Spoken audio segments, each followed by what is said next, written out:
A lot of people, especially in the minarchist side, always assume that it's impossible to have laws or any arbitration without the government, but this is just objectively untrue if we just simply think about it logically.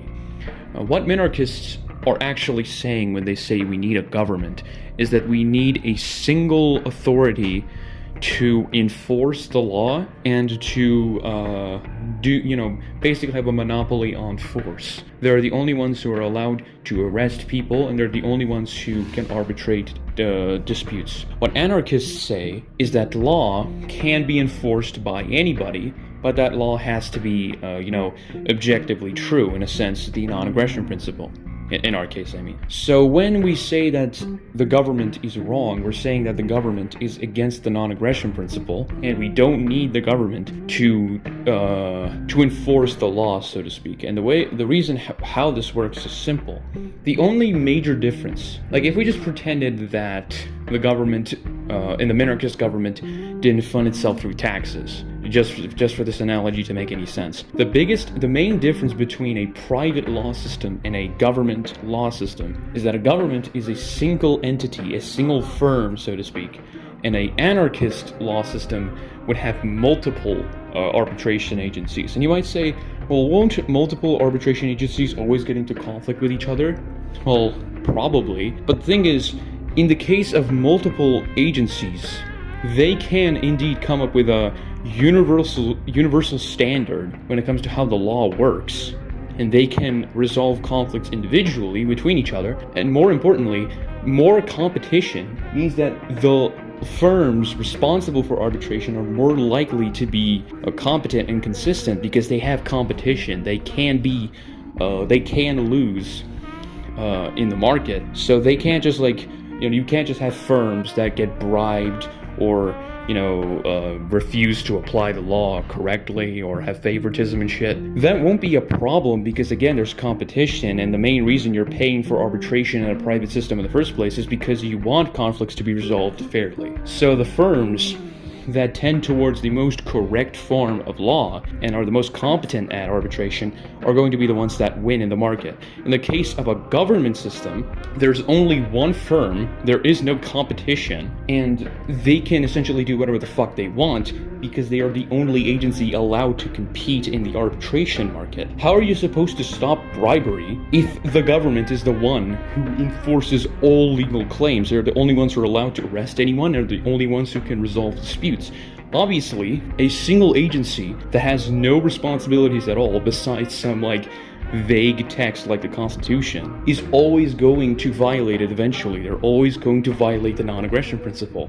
Even if we assume the government doesn't need to pay the government doesn't require taxes. If they are the only ones who are allowed to do arbitration, they are inherently going to be corrupt. That it's just going to end up that way.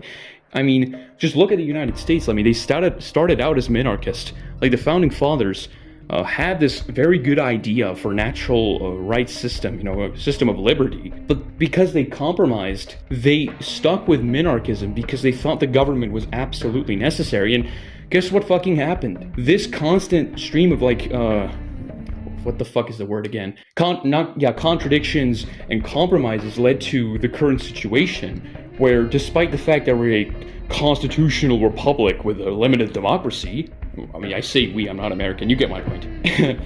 Despite the fact that that's the case, Zoran Mamdani, an openly communist, a guy who literally openly said that we should seize the means of production, is allowed to be mayor of New York. The fact that it is even allowed in a so-called limited democracy, it immediately destroys any any pro-minarchist argument. Minarchy will always, 99% of the time, fall into some form of big government because the government is always incentivized to grow bigger because they have no competition and they have literally no one to answer to. And you could say, oh well, American people have the guns. They have the guns already. They already have the guns, but nobody stopped Roe v. Wade from happening. It's still a fucking thing. The reason these things are happening is because people are accepting of these things. People see these disgusting moral abominations as morally true. The reason Roe v. Wade was passed is because a majority of Americans were degenerates and wanted an excuse to give abortion. So obviously that managed to succeed. Same goes with like gun restrictions. People saw school shootings happening. They used this as an excuse to restrict things they already didn't like. So minarchism and democracy especially, if you mix those two together, it will always cause problems. It will always destroy liberty. Even in a, for example, minarchist monarchy, like a minarchist monarchy, for example, it would still come into problems because, again, if there's a single agency that does arbitration, it will always be corrupt compared to a private system where there's multiple arbitration agencies that have the incentive and have the monetary and like profit incentive to actually be competent, or at least, at the very least, not get bribed. Because if the government is bribed now, there's nothing you can fucking do about it besides protest. And what does protesting do? Nothing. It means nothing if 90% of the people don't give a shit, that they're like, the protesting is just worthless. But in a private system, you just don't pay for them. They lose in the fucking in the market. So yeah, like, as much as I agree with you guys on a lot of things, like, you minarchists really need to understand and reconsider your ideas of anarchy, and I'd love to have a proper discussion about this topic. But I mean, if your guys are willing to have an open mind, because I myself used to be a minarchist, and I'm not as much of a judgmental asshole when it comes to people I disagree with, especially when it comes to minarchy, because I've known many people who are minarchists.